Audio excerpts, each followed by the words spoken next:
নবী করিম সাল্লাল্লাহু আলাইহি ওয়াসাল্লাম আমাকে বলেছেন, ফাতেমা, আমার ইন্তেকালের পর সবার আগে তুমি আমার কাছে যাবে। এর মানে হলো ফাতেমা রাদিয়াল্লাহু তাআলা আনহা খুব অল্প সময়ের মধ্যে ইন্তেকাল করবেন, মৃত্যুবরণ করবেন। হাসান, তো এবার জানতে চাইবো ফাতিমা রাদিয়াল্লাহু আনহার হাসি সম্পর্কে।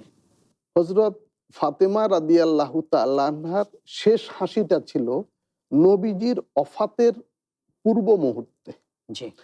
নবী করিম সাল্লাল্লাহু আলাইহি ওয়াসাল্লাম যখন মৃত্যুশয্যায়, তখন তিনি মাঝে মধ্যে অজ্ঞান হচ্ছেন, মাঝে মধ্যে জ্ঞান ফিরছে, খুবই তিনি অসুস্থ অবস্থায় আছেন।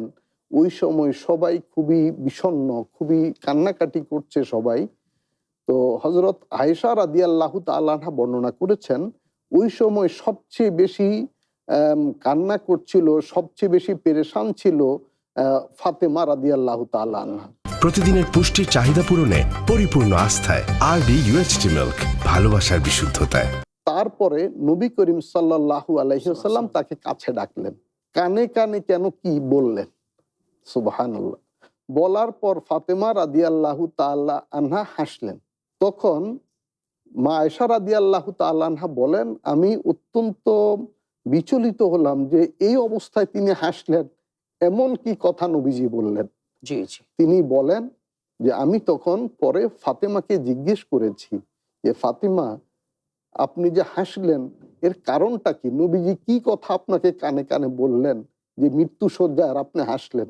তখন ফাতেমা রাদিয়াল্লাহু তাআলা আনহা বলেছেন যে আমি যখন খুবই এই দুঃখে ভারাক্রান্ত, বিষণ্ণ, তখন নবী করিম সাল্লাল্লাহু আলাইহি ওয়াসাল্লাম আমাকে বলেছেন, ফাতেমা, আমার ইন্তেকালের পর সবার আগে তুমি আমার কাছে যাবে, মানে এই বারজাখ জীবনে তোমার সাথে আমার প্রথম সাক্ষাৎ হবে। আরডি নিয়ে এলো আসল ফ্রুট পাল্প দিয়ে তৈরি আরডি ফ্রুট ড্রিঙ্কস, লিচু আর অরেঞ্জের দুটি অসাধারণ ফ্লেভার।